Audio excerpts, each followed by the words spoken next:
The Tabletop Bellhop is here to answer your gaming and game night questions. Tonight's question comes from Ryan Peach, who clicked Ask the Bellhop over at tabletopbellhop.com to ask, what are some of your specific favorite content, components, or accessories created for games by fans? I'm thinking of things like rule summaries, player aids, box and component storage, 3D objects and component replacements, variants, and expansions. While there are companies that make such things to sell, I'm thinking of those who make such things as a labor of love for a game that they like and who give their files away to be shared with fellow fans. Oh, that's a cool question. Thanks for sending that in, Ryan. I got to say, it's awesome that Ryan is here in our chat room here on Twitch, so we'll get to hear our answer live. So thank you for the question. So honestly, I love this question. This is a great one. This is a good way for us to point out to our fellow gamers some of the coolest stuff we've found. So I gotta admit, it did take me a bit of thinking. This is one of those ones where I'm like, oh yeah, of course, there's tons. We have so much fan creative. There's all kinds of stuff I've added to my games. Like, okay, what those Terraforming Mars things? Okay, I don't know what it was. It was just one of those. I'm like, I know we have lots, but it took me a bit to actually come up with any. So I admit, I get a little put off sometimes when I have this nice, highly professional game and fan content for it is, well, less than professional. Yeah. So I tend to avoid a lot of this when it comes to the summaries and expansions and player aids, but some of the components, the organizers and things like that out there really are amazing. Well, I'd argue that there are some pretty solid fan-created stuff for summaries and player aids, though full-on expansions make me jittery, but scenarios can be cool. Yeah, and I can't help but also think of RPGs here, especially back in the D&D 3.0 days with the glut of OGL content and the quality, which ranged from terrible to fantastic. Now, before we get to some of our favorite game upgrades and components and updates, I want to call out one thing on Ryan's question. Now, Ryan specifically says, while there are companies that make these, he was thinking of those who make them as a labor of love. For games they love and give the files away. Now, I appreciate that. I get it.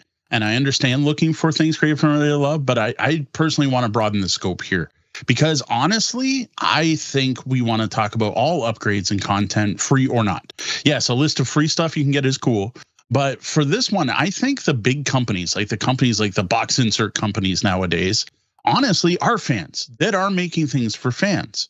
I think they're fans themselves. I don't think the board game industry or RPG industry is big enough for someone to come in and start a company to fill a small niche to exploit the fans, right? Like, I think all of this stuff is coming as a labor of love from someone.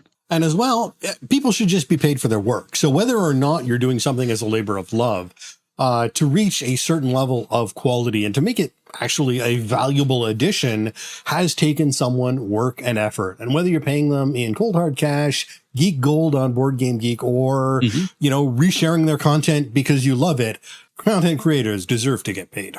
There are some really cool things coming out from individual creators that are making upgrades and add-ons for board games. And yes, they should be paid for their efforts. Now, the other thing I do want to bring people's attention to, now this is going way back, we're jumping into the 13th floor, getting in the elevator and going back in time a little too far probably. But check out episode 17 of the Tabletop Bellhop Gaming Podcast, Accessory to Gaming. On that episode, we talk about our favorite game accessories. And also there's a related blog post, which is what are some must-have tabletop gaming accessories? Now, there is some overlap between this topic and that one. And I think people looking for answers to Ryan's questions may find something of interest to there. But the thing is, what you're going to see there is stuff that isn't necessarily fan created. It's like, wooden bowls for component organization and a laminator. That's not the stuff that's going to fit here, but I think there's going to be some stuff there that will also be applicable tonight. All right, well, let's get to some of our favorite upgrades for games. Okay, so the first one that came to mind is Terraforming Mars. If you ever played the base game, the sheet where your player board where you put your bits out, it gets knocked all the time. And there was an Etsy person that started selling overlays where you have a 2-layer board and the cubes would slot in. And eventually they made official ones for Terraforming Mars, but I got these years ago before they put out that upgrade. And I bought them for Mo for Christmas, and I will find the link and drop it into the show notes because that person has other cool add-ons for board games on their site, and I cannot remember their Etsy handle at the moment. But yeah, that was the first thing that I was like, this is such a simple upgrade to be able to just have these cubes slotted in and not sliding around, but it was a big thing. And obviously they thought it was cool because they ended up adapting it and making official ones. Yeah, those ones in particular I liked because you just put them over the existing boards. They weren't replacement boards. You didn't have to slot the other boards inside. They didn't completely surround it. Like there was all kinds of different ones out there. These were nice and simple. They're in player colors, a little strip you put on the middle of your board, and that way if you got bumped, your cubes didn't go everywhere. I totally agree. That was one of the first things I thought of as well. And when we got the new ones, we liked the old ones better. When we got the new official upgrades, we put them aside and just kept using the old ones. Yeah. Next up, I got to call out box inserts in general, except for the box insert curse. There's a lot of people doing these. There are companies that do these. That is their main business now, is creating box inserts and board game organization for inside the box. But going way back again, quite a few years ago, we got a copy of Food Chain Magnate, loved Food Chain Magnate, and then someone on Board Game Geek, who at the time just used like a bandsaw, had created this awesome way to organize the cards so that they were displayed. Well, someone else who was a little more skilled and had a laser cutting machine went on to create a full box insert for it so that you had all the component organization, all your hamburgers are separated from your pizzas, and then you had this tray that goes over top that held all your cards. This was groundbreaking to me, first of all, because the whole concept of box inserts were fairly new. People were doing some fun stuff with foam core, but a wooden box insert was a new idea. But more importantly, this was something that made the game better, because that game is all about drafting cards, and you can pick from any of the cards. And it was a huge table tog because you'd have to lay out all the cards everywhere. Well, now it just took up as much room as the game box because everything was standing up, and it was easy to see how many were left, what was sold out, wasn't available. That was awesome. So the specific one, and again, I'll try to find a link, that we did manage to get a copy on Etsy because everyone on Board Game Geek was like, put this up somewhere we can buy it. And they put it up on Etsy. So that is the specific. Ryan was looking for a specific. That's the specific. But overall, I just got to say good box inserts, like good box inserts. Now, the key is good. You can give me a box insert that organizes all the stuff. That's great, especially if it lets me fit expansions in the core game box. I do appreciate that. But what I really want is something that makes gameplay better. The most basic is a way for me to take those trays out and put them on the table so everyone can reach them, or give me individual trays for every player. So I can go, here are the blue parts, here's the yellow parts, here's the red parts, or whatever else. A little standee that holds up the market cards so they're easier to see by everyone, whatever it happens to be. There are tons of options for box inserts, but to me, there has to be more than just storage. It's interesting. Yeah, as we were saying this, we think about a lot of us think about these sort of things being new. Board game inserts are new. My copy of the Game of Life from the 1970s had money holders. When you took the lid off, they were actually slotted, so you could insert all of the cash money and insurance slots separated and hand them around like that. And I was just realizing, I'm like, wow, this, some of these inserts go back to the 70s and were actually not fan created, but from the actual manufacturer. Now, when I was thinking of things, one of the first things that came to mind, and one of the first things I picked up, was when Keyforge came out big. The initial chits and counters and things you got with the game were pretty meh. Plus, if you didn't want to buy the starter box, you didn't get any chits at all. Yep. So in order to play the game, you really needed them. And Etsy was right there on the job with a ton of fantastic fan-created options, both plastic cut, and I ended up getting some wood cut, painted, colored chits that were just fantastic and are still, to this day, how I want to play if I'm going to break out my Keyforge decks. Keyforge is doing so well right now that one of our local game stores was giving away the decks for free. If you bought anything else, you got a deck. Yeah, but the game is still going strong. So. They're still putting out new content for it. I keep hearing about it because I actually signed up to GameForge to keep an eye on it at one point. They won't stop sending me things about it. As anyone who knows who's ever signed up to anything on GameFound knows. But again, I never hear about anyone playing it. I never see it being played anywhere. We had some fun for a brief while, but Fantasy Flight, they got hacked and lost the algorithm. In between, of fans kept the game going. So speaking of fan-created content, kept the game going for a bit. But then Fantasy Flight has put out a new set. So I don't know if they have a new algorithm, how compatible. I know there's 3 new factions. I don't know. The game's still around. I'm sure there are people playing out there. But I got to say, your components put mine to shame, right? I've got what came in the cardboard box. And I'm like, I feel like I feel lesser when playing against you because I'm like, damn, that's really nice. Here's my cardboard token. When I'm thinking about upgrades that I want to go buy on Etsy, when Pax of Quedlinburg, they made the Geek Up bits. So, and there's a lot of different variations on those that make the tokens that you're drawing out of the bag just a better experience, right? But then there's also these wee crates to hold all the material components that you're drawing, and that will hold the spell books up at an angle so that you can see them. And those are really clever. So I have had them bookmarked for forever and have not bought them because shipping to Canada sucks.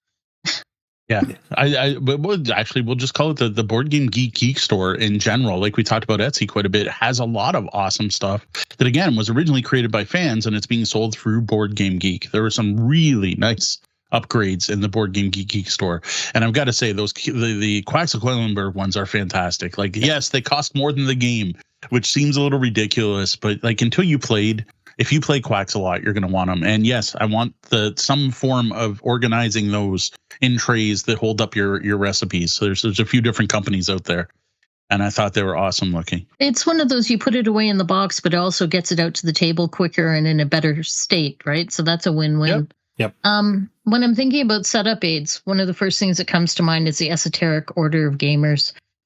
Their rules summary and player reference sheets are top notch. They're well organized. They have great layouts, and having those printouts can help you get playing quicker and then help with rules lookups mid game. So, and they don't charge for those. So they do ask that people support them on Patreon and stuff. Yep. So that is some very cool free content. Although I was looking at Esoteric the other day, and they have a lot less than I thought. I was surprised. I was expecting more, but there's under 500 games there for throughout their entire history of adding stuff. Are they 450 some games, I think, something like that. And I mean, you can tell they put a lot of time into each one. So yeah.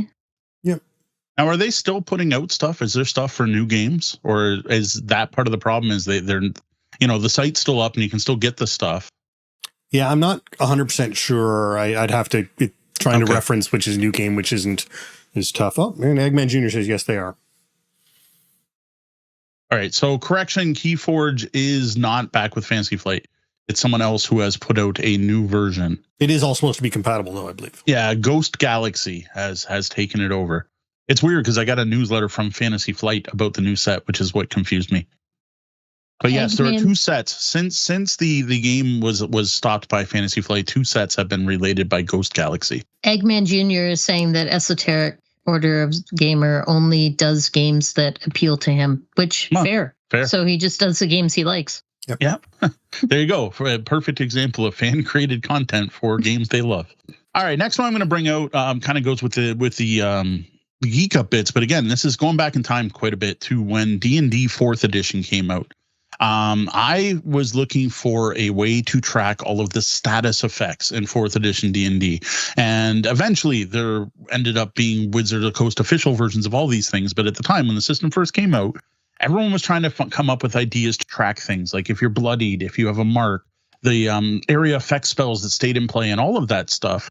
And at that time, Facebook, I was still pretty new to. I discovered a company called Litgo Aero Systems. Now, this is a company that does laser cut stuff, so birchwood as well as acrylic, and they made stuff for war games, like heavy hex encounter chip war games and miniature war games and micro armor, for anyone who knows what micro armor is. And they had little cool like flame tokens and artillery tokens and markers and all this stuff. Well, they put out a D&D 4E set that included some really basic bloodied tokens, which was something else that was important to know in D&D, which was just, they were red tokens kind of shaped like a pool. You put them under your miniature, and then eventually they put out a set of marks. So I bought all that stuff off them because at the time I was running Living Forgotten Realms and running Public Play, and having the extra pizzazz at the table was part of what drew people into the game. Well, I actually reached out to them and helped them design an entire 4E set of stuff.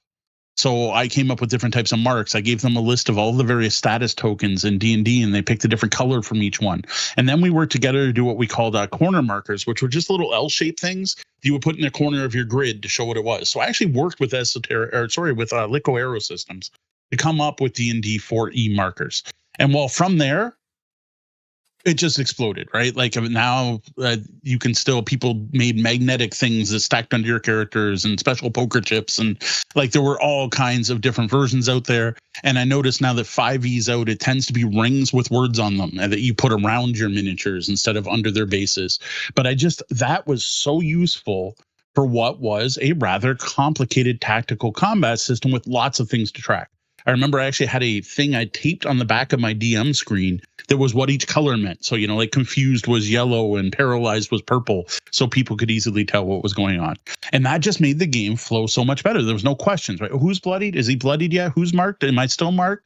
Is that spell still affecting this? Does it reach the wall? And all of it was right there on the table. All right, well, sticking with RPGs, one of the things I found that was fantastic when I first discovered it is randomizer decks. So I found this from a bunch of different individuals who had published their content on Drive-Thru Cards, and they're fantastic. And you can get all sorts from weather randomizers to encounters and more. And these are a great accessory to have at the table in your hands. And something I prefer far more than using, digital randomizers and things like that. Having that physical card in front of you, you pulled it out of the deck, you know that the weather today is cloudy with a chance of rain or whatever it is. You can have that out right in front of you, sitting there, on your DM screen or whatever as a reminder. And you can tap it if it comes into play, if it's actually taking apart, if you're having a thunderstorm later today, you can tap it when that thunderstorm's happening and remind yourself of things going on, or random encounter decks or random creature decks and things like that are just fantastic to have physical editions of. And some of them go all out. There was one deck I picked up that's actually got its weather and locations, and it's all different. There's like 7 different things on the card, depending on how you turn it and use it. Those are just fantastic. Yeah, I've loved stuff like that going back to AD&D 2nd edition. I ran like a 10-year campaign using the Deck of Encounters box 1 and the Deck of Encounters box 2. And that was from TSR. That wasn't fan made, but it was like the same idea, right? And it was divided up by region and weather. And you'd be like, okay, you guys are wandering on the plains, start rolling on a table. I just draw a card, or ahead of time, I could have cards out and stuff like that. The D&D card game, not card game, they did a bunch of collectible cards. I use the same way. And it's great to see fans creating this stuff as well. I got to say, though, I also appreciate the internet ones, because there is anything you want. If you run a role-playing game in any genre, you can find a random generator online, going from full-on world generators that will generate your map and all the factions and all the cities down to all the shops in all the cities. That's actually one of the best I found, to just like a random NPC name list. Like all of that is out there. If you want a random list of something, it's out there on the internet. And I just got to say that, like, that's just awesome, because like I grew up not having those tools. There's actually, I had picked it up a while ago, and I'll have to find a link for Mo, but basically it's a DM's toolkit where it stores randomizers, so you can actually add your own randomizers, and it's all cool. Your randomizers in one place, and you can pick from templates or build your own custom. And it was one sort of a suite of tools, but one of the tools in that suite was this collection of randomizers. That's clever. Next, I'm going to call it custom dice. In particular, I have the old Games Workshop Hero Quest. No, you can't quite see it in the camera. It's above my head. And I have the French version with the henchmen you can hire. And one of the problems with that old Hero Quest game is it had wooden dice that were, I assume, silk screened. I assume we were doing silk screening. If not, whatever, painted dice that weren't etched. And over time, those dice wore out. Even more so was Heroscape. For some reason, whoever printed the Heroscape dice were absolutely terrible for the dice wiping off. So at some point, I think I got them through an RPG Geek thread where I just contacted someone that made them. I got a set of custom Hero Quest dice, and they're fantastic. They were etched, and they're not going to fall apart. Now, of course, the new printing of Hero Quest comes with better dice that aren't going to have that problem, but I thought that was awesome. There are tons of custom dice out there for various games, whether it's just simple enough of replacing the symbol on the 6 with whatever. Heck, I've got dice from like the Misdirected Mark podcast where the 6 is the Misdirected Mark symbol. I just think that's cool. It's a cool fan thing, a way to upgrade your dice. Then there's the funky dice from I'm drawing a blank on the company right now, and I apologize. The DCC dice. I can't remember who makes them off the top of my head right now, which is bad. with the funky dice sizes that actually work with the game. And then there's the hero dice, the poly hero dice from Tabletop Tycoon, which is going to come up later in the show. I love custom dice. Like every gamer I think likes dice, and now custom dice are everywhere. Another example is Gaslands. So Gaslands actually falls under two categories here, because Gaslands is Osprey Games, and Osprey is very good for publishing a rule book that you should be able to use your existing stuff with. And Gaslands is a post-apocalyptic Car Wars style game where you use Hot Wheels. Well, to play it, you need these templates and you need D6 dice, and preferably custom D6 dice. I don't think the book was even published yet before people on Etsy already had custom templates and dice you could buy. And I got to say, it's just awesome. Like the game I played with Dave Garby printed his own copies, because there's also STL files out there. And the game's just better, right? I don't have to remember a 4 means this, and I don't have to use a paper template to move my cars. Now, I mentioned earlier when I was first talking about this, a little bit of annoyance about quality. But that's not to say that all fan-made stuff can't be high quality. For instance, DC deck building fans have created a unified game manual. This takes all the rules from far too many expansions, some people might say, and puts them into one concise book rather than having 8 or 10 or 12 different books stacked on top of your universe, your big box of collecting all the stuff. Now, to be fair, they have gotten into some copyright infringement issues in the art that they have used to make it look as professional as it does. But they have gone to a lot of effort, done amazing layout work, and it is, aside from the questionable artwork, a fantastic resource for fans of the game like me who have all these pieces and struggle with all the different rule books. Yeah, that's super cool. I could think of a few more games that could use a consolidated rule book like that. Yeah, I'm also reminded of the Blood Bowl Living rule book that I think is now maintained by Games Workshop, but for years was maintained by the fans who just kept adding in new new teams and new star players and updating the rules as things went on. And I think that's a fantastic resource. Now, here's an interesting one that is one of my favorite. And if I had had more time today, I would have tried to dig it out, because I know it's in one of my comic book boxes somewhere. And that is fan-made content that came from an issue of Protoculture Addicts, for anyone who's our age and is an old anime fan. This was an anime fanzine. And what it had was stats for the Robotech Macross characters for the R. Telsorian game Teenagers from Outer Space. And that is awesome, because the entire magazine was just a fanzine, right? It was all just people writing in about the anime they loved, maybe getting an article or two in there, and maybe an official announcement from like one of the people, but mostly it was grassroots people who were probably bootlegging the anime at the time. And I love the fact that in that one, like I'll never forget that Minmay had the skill wrap boys around Littlefinger at level 6, which was the highest level you could have in a skill in that game. I'm just wondering if that isn't available online now somewhere. Oh, probably. Yeah. I've never looked around for it. I don't remember the issue number, but I bet you if you just Google Macross stats, Big Trouble, or not Big Trouble, Teenagers from Outer Space, you could probably find it. More than likely. So one of the most universally useful, if not always the highest quality, is solo solutions for multiplayer games. Now, your mileage really varies on these, but if you've got a game that you can never get people to play, that doesn't have, there's probably a variant out there, if not an official solo variant. The fan-made ones are everywhere, and there are plenty of them in all of the file sections for so many games on Board Game Geek, especially now post-pandemic, where everyone was trying to find ways to play every game in their collection, whether they could get together with people or not. Again, your mileage may vary, as usually they are created by a single fan who has their specific goal in mind. But especially if you can find the ones that are made by an amalgam of different fans who work together, you've got some great options there. And a lot of these, each game will have 3, 4, 5 or more different solo games. So pick the one that works best for you. Yeah, it's not just solo rules. There were also a bunch of ways to hack games to make them playable online or via Zoom that came out during the pandemic, both official and unofficial. So it was an interesting trend to follow. Yeah, the one I'm trying. There is one designer I'm trying to find the name. No, that's not the one I recognize. I remember for a while there, it was like every Kickstarter would come out or every new game would publish and we're like, with solo rules by. And it was the one who came up with the term Atoma. And now everyone tends to use that term Atoma for their games. And that was like the name of the AI player in the first game this person worked on. I apologize. I tried to Google it while you were talking and I can't find exactly who it was. But I remember one particular game designer like specialized in making solo rules for games, so much so that multiple publishers then use them on their future games, which was pretty cool. I do remember that, and I can't remember their name.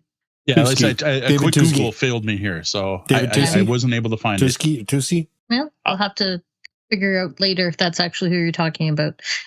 Maybe. I think Eggman might be right. That might be it. David Zerke. It could be. That may be the right one. It's not the one who did the Scythe Atoma, which is where I thought it came from. I'm looking. That was Morten Monrad Penderson. No, that's not it. And I don't think that's the name I remember. So anyway, next. We reviewed Endangered last week, right? So I'm going to consider this one an honorable mention because I haven't tried it myself.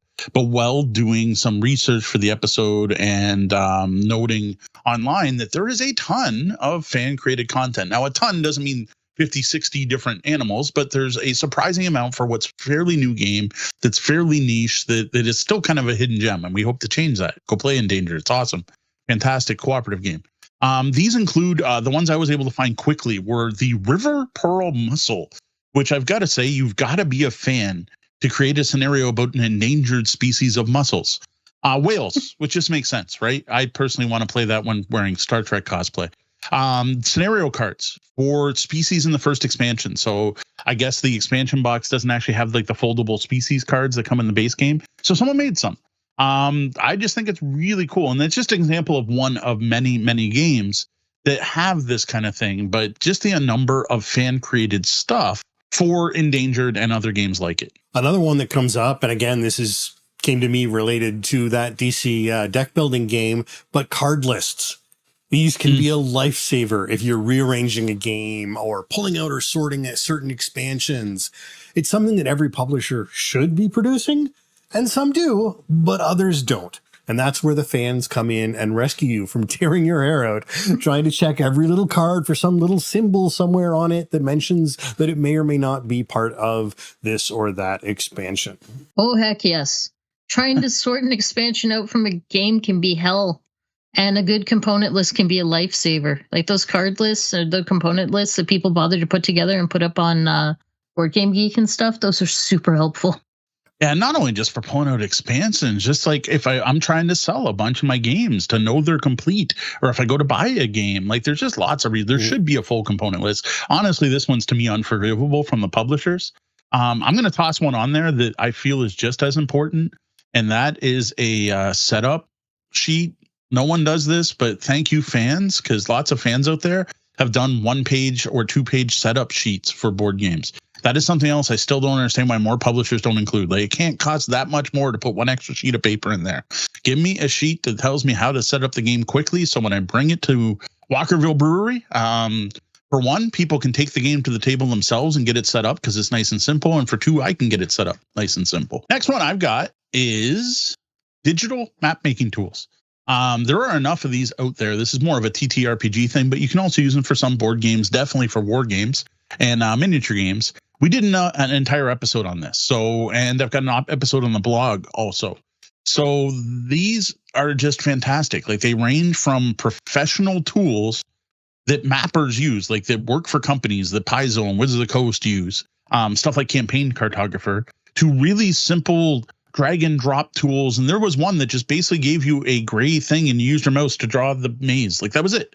For more info on these, check out our 19 great free or low-cost digital map-making tools for Tabletop Gamers article, or find a list on our X Marks the Spot, which is episode 147 of our podcast, which will be better than the one we shared earlier on our podcast because it's 140 episodes later. We shouldn't be sharing anything that's numbered under 50. I'm scared. Yeah, that's 17, I think it was. Yes. I shared earlier. I didn't go check it. I didn't go listen to it. I didn't want to be scared. So while I talked about how I love physical randomizers, and I really do, a deck of cards can really go a long way, but sometimes you don't need or want that. And a perfect example is when you have all the expansions, but you can only use so many in each game. Games like Card Kingdoms or Dominion or DC Deck Builder even.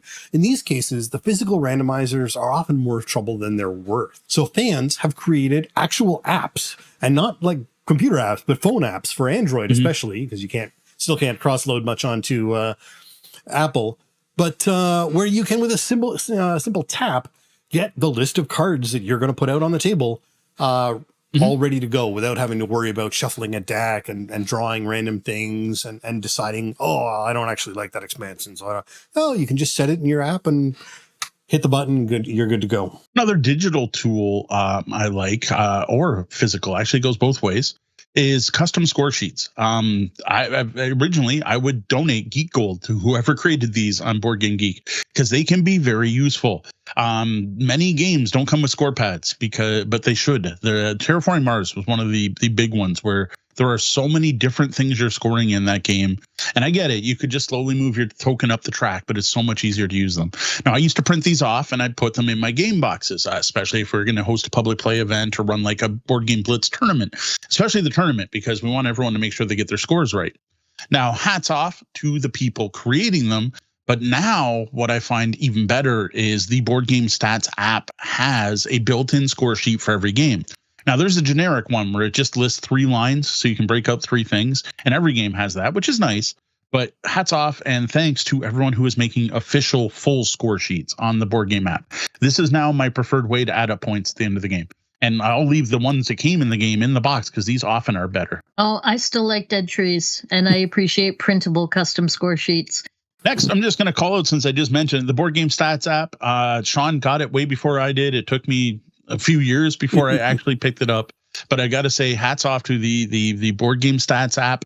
It's not free, and there's a premium version, which I do not pay for at this point, but it is a really great tool for anyone who tracks their plays and wants to know how often they play games, their win-loss ratio, even interesting stuff like what are the most played games last month? What are the highest played by most different people? What are the games played the most plays logged, even if it's the same person?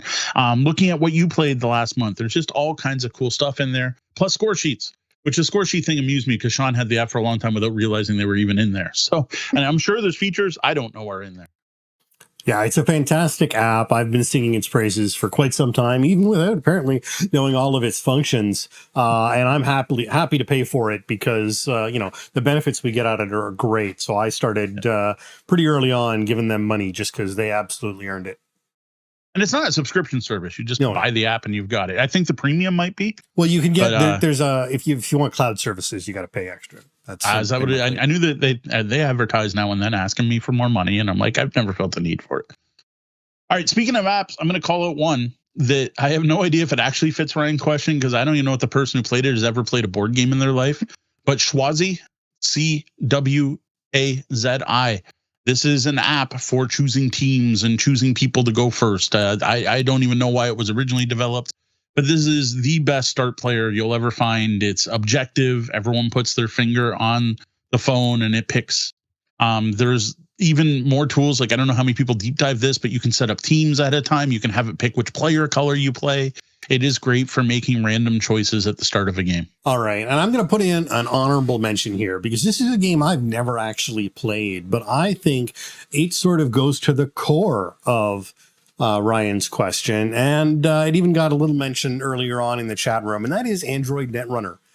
This game was killed off by its publisher, and their fan base took over the game and has kept the game running for I don't even know how many years now. But there is a nonprofit organization now that is just the fans of this game who are hosting and sponsoring conventions because they love their game. Oh, that's pretty cool. Didn't something similar happen with Vampire: The Eternal Struggle? Yep. I feel like that might be a pretty common thing for CCGs. Yeah, I don't know if Vampire's still going, but it was for years. A game we talked about last week, Dragon Dice. SFR Games is not like some huge publishing company with lots of games under the belt. That's some fans that really love Dragon Dice that, again, like Netrunner, not only took over the game and got the original license, but are putting out new content for it regularly. Now, I don't know if Dragon Dice is big enough anywhere to run tournaments right now. I don't think it was ever as big as Netrunner, But that's another example of a game people kept going. And then Keyforge, which we mentioned earlier. Again, it's being run by fans. Seventh Sea, the Star Trek trading card game, the Decipher one, Deanna and I used to love. That was our favorite CCG back in the day. Is still being kept alive for fans. And I wouldn't be surprised if we searched Middle-earth: The Wizards and there wasn't some fan out there still publishing cards for that game. So there are some of our favorite fan-made additions to games that we love. And now it's time to check in with the cardboard connoisseurs in our chat room here on Twitch. What do you guys have for us? So there has been a ton of chat in the Twitch here. This is fantastic. Thanks, everyone, for jumping in. I guess everyone sort of mentions Esoteric Order first and foremost. Those just really, everyone sort of knows them, and we've mentioned them many a time on the show as well. Everdell component holders, which started on Etsy, but actually became an official partnership after the fact. Yeah, there's a lot of that, I think, where publishers like, wait a minute. I know one of the attitudes out there is the publisher's like, oh, third-party people are making money off our game. We're gonna sneak in and do it ourselves. And I don't think that's the attitude. I think the attitude is these are awesome flipping components that if people are going to enjoy our game more with, so we're going to publish them too. I guess the slotted overlays have resulted in a number of publishers creating official versions or double layer boards like Terraforming Mars did after the fact. And Ryan is mentioning they enjoy creating their own from scratch, no glue foam core inserts. And there's a lot of guides to that in a lot of different Board Game Geek areas. You can get here's if you want a guide to how I made my insert with no glue and foam core, it's right there on a lot of them. I'm going to call out one that we didn't talk about, which was family-friendly versions of games. My Little Scythe started off as a fan-made. There was Battlestar Galactica, what do they call it? Express? Yeah, BSG Express was then later published as Dark Moon. There's one more that happened recently. Roger Dodgers calling it the Prometheus mod for Abomination Heir to Frankenstein, which is a shorter and faster version of the game. The DM toolkit I was looking for seems to have actually faded, link faded. I could not find it, so that it may be gone. And unfortunately, I uninstalled that some time ago because I just wasn't putting the effort into it needed. So Ryan calls out metal coins, which I think are great upgrades. Yet again, not fan created, but I am going to have to call out the Iron Clays as a fantastic. Here's one I thought of: bennies for the role-playing games that you... Oh, there are so many cool bennies out there. Yes, zillions. Bennies for STL files and cool things you can buy. Card inventories are great for Ryan in his adaptation work. That's very very important. You need to know what's there if you're going to be adapting it for any purpose. People are agreeing that Ark Nova's fan-made solo mode is considered superior to the official solo mode. There you go. Oh, another one I used to love doing when I ran role-playing games is custom character sheets. Because I've never loved the character sheets that came with any game except for Warhammer Fantasy Roleplay. That sheet I've yet to see anyone improve on, but like every D&D sheet that TSR up to WotC has ever published, I've always found better fan-made sheets out there. Well, character keepers, especially anyone nowadays who plays any Powered by the Apocalypse games or any games like that know the value of Google Sheets and character keepers and the power you get in some of those. I know the character keeper I've used for masks has the entire set of character information. So you just choose, what role you're in, and it pre-fills almost everything for you and manages, when you click on this, it adjusts that. They're very programmatic, all just done by fans in Google Sheets. All right. Well, I think we're getting to the end of that right now. Thank you, as always, you awesome chat room, for all of your suggestions and adding to the conversation. Always appreciate it.